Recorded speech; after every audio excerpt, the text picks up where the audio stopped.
Hi guys, welcome to this week's Dissection. Just having an argument with Tim Livingston, the head of coaching over here, but we move on, Tim. You're right, I was right. Okay, first question, inconsistent defence from George. Even though it was an overall 83-point win, our defence appeared inconsistent with only one tackle in the first quarter and 7 in the second. Do you think it was a missed opportunity, or do you think it's okay because we took advantage of mistakes in the opposition? Well, it's a little bit of both, George. We were pretty happy with our offensive game. Obviously scoring 22 goals was a good result for us. Our contested game we're also really pleased with. We had, I think, plus 32 contested ball win, which is pleasing. So generally when you win the contested ball by that much, you're very limited chance of winning the tackles. What we were disappointed with, however, was the first and probably second quarter as well, where the first quarter, I think we won contested ball by just a couple, 2 or 3, and we only had the one tackle for the quarter, which we spoke to our players about today. We thought it was a lack of intensity of effort to get to the tackling. You can see just by things like that, like Chris Newman getting stepped inside, no one coming up to defend the next possession at stages. So we spoke about that to our players today. If we want to continue to march up the ladder, we have to get that part of our game better. There are the 3 phases of the game: the offence, the defence and the contested. Versus Adelaide, really disappointed in our contested work. This week we're disappointed in our defensive work. So it's like a dripping tap where we can consistently tick off on areas of our game that we need to improve, and that's the art of coaching to a degree. So we expect our boys to come out and give us a better performance this week in that area. Good question.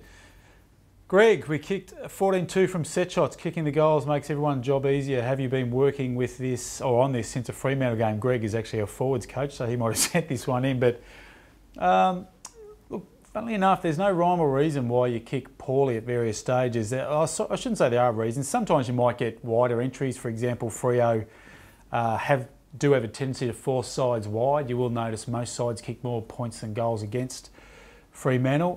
This week we probably tended to find our targets inside 50 a little bit better. We had 18 marks inside 50.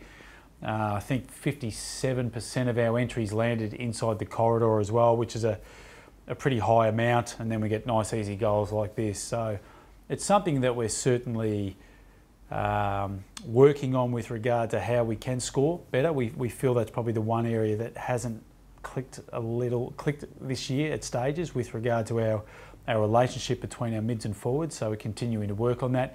In saying that, we probably haven't had a consistent forward line at any stage. We've had Edwards missing, Griffiths missing, Deledio missing, Vickery missing. So that's probably the one line where we have lacked a little bit of consistency with personnel, which certainly doesn't help the situation also. Good question. Final one, centre bounce from David. Early in the game, they had a player come off the back of the square impacting centre clearances. How did you rectify this? Yeah, it's an interesting one.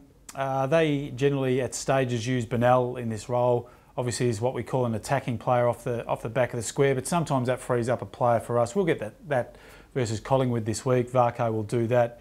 Most sides tend to do it at this stages. I did laugh when I heard one of the footy shows during the week said that Jack Riewoldt started centre half back, which obviously doesn't happen very often, but you look at most games, sides will either start a guy, sometimes a 7th defender, go off the back of the square, just to make sure we get the opposition jumping and get them thinking in the coach's box. So we were okay against that. Gold Coast are a reasonable centre bounce side, as are we. So it was just a matter of shoring up defence at stages, but also it can be an offensive move also from that point of view. So we were pretty happy that with the way the centre bounces worked. I think after quarter time we won that battle, which was pleasing. In fairness though, Nichols going down did certainly help our cause with that, them not having a genuine ruckman at any stage. So overall a good result from our lads. A win's nice, especially when you kick 22 goals. We did enjoy that.